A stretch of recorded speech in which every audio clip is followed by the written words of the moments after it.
internet, selamat datang kembali di channel saya. Terima kasih yang sudah nonton, like, dan subscribe channel saya. Dan buat yang belum subscribe, silakan bisa subscribe supaya nggak ketinggalan video terbaru dari kami. Oke guys, kali ini saya mau review 3 oli samping ya. Ini di samping saya ini ada 3 oli samping, ini semuanya semi sintetik ya. Jadi kalau kita misalnya ke toko oli atau kita lihat di toko online, kita melihat 3 oli samping yang jenisnya sama, semi sintetik. Terus manakah dari 3 ini yang akan kita pilih seandainya kita belum pernah coba 3 oli samping ini? Nah, pertama-tama kita lihat dulu fisiknya. Nah, sebagai contoh yang ini Evalup Pro ya. Nah, di sini ditulis sintetik, terus jasonya di sini ditulis jaso FC ya. Ini jaso FC. Nah, kemudian yang kedua Castrol aktif. Castrol aktif ini ditulis sintetik teknologi. Sintetik teknologi itu sebenarnya sama aja semi sintetik ya. Terus kemudian di sininya juga ada tulisannya Jaso FC ya, sertifikasinya.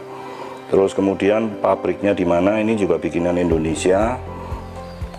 Terus kemudian satu lagi yang ini Idemitsu. Nah, kalau di sini udah jelas ditulis semi sintetik Jaso FC.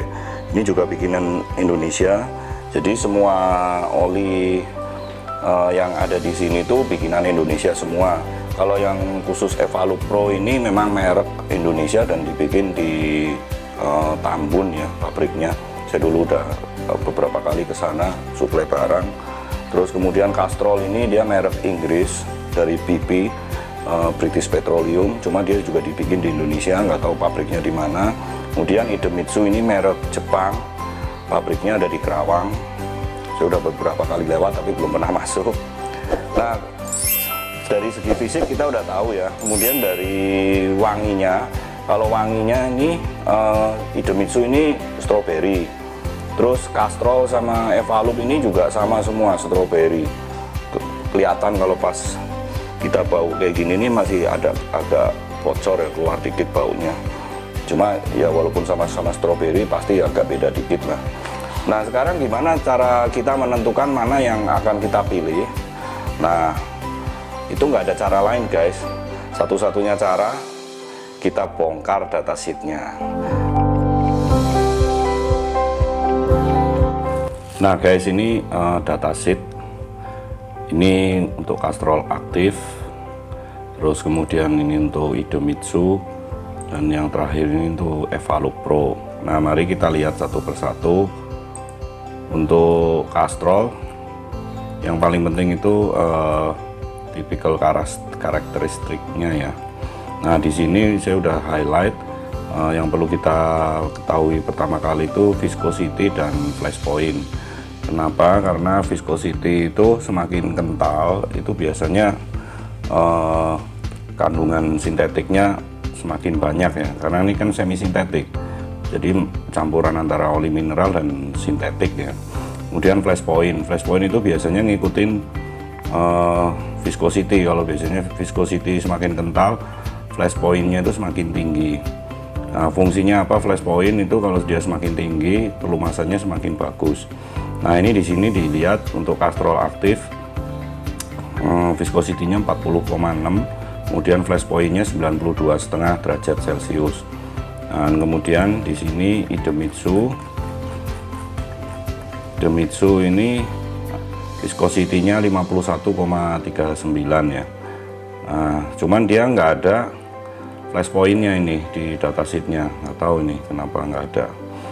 Terus yang ketiga Evalup Pro, ini viscosity-nya ini kurasa bukan 0,871 ya, masa encer sekali ya, lebih encer dibanding air. Ini kayaknya salah ketik nih. Ini harusnya ini 87,1. Terus flash point-nya 132 derajat. Nah, dari sini bisa kita lihat bahwa kalau diurut ya dari viscosity-nya yang paling rendah itu Castrol yang 40,6, dia menghasilkan flash point 92,5. Kemudian Idemitsu, karena ini nggak ada flash point-nya, cuman kita bisa kira-kira dari viscosity-nya, dia viscosity-nya lebih tinggi dari Castrol, dia 51. Berarti kita asumsikan biasanya flash point-nya tuh di atasnya Castrol ya, karena dia lebih kental. Kemudian yang paling kental itu Evalup Pro, itu 87,1 viscosity-nya, dan flash point-nya dia paling tinggi 132. Nah, jadi kesimpulannya ya, kalau secara teori yang kita pilih itu yang flash point-nya lebih paling tinggi ya, karena itu pelumasannya paling bagus ya. Nah, jadi menurut saya ya kita pilih yang Evalup Pro ya, karena dia paling tinggi flash point-nya dan juga paling kental. Tapi ini secara teori ya guys, kita belum memperhitungkan aditif-aditif yang mereka campurkan ke dalam masing-masing oli ini, karena itu juga ya ada sedikit pengaruhnya terhadap kerak, terus penambahan parfum juga. Nah, itu kita belum tahu.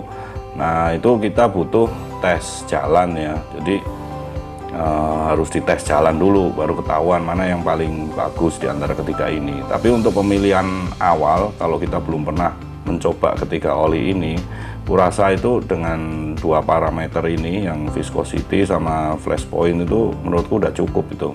Karena ini semua tiga oli ini sertifikasinya JASO FC ya, jadi ya secara kualitas aditifnya pasti ya mirip-mirip lah, masih sama-sama FC ya. Nah, tinggal kita lihat aja viscosity sama flash point-nya. Oke guys, jadi itu tadi panduan cara memilih oli jika kita belum pernah sama sekali mencoba oli tersebut. Jadi yang penting itu kita harus kritis, kita buktikan sendiri. Tapi ingat guys, yang tadi kita bahas itu baru secara teori ya. Nah, untuk kita lebih tahunya itu kita harus praktekin. Jadi mau nggak mau kita harus adakan tes jalan. Oke guys, sekian dulu video kali ini. Next time kita bahas yang lain lagi. Terima kasih udah nonton video ini. See you.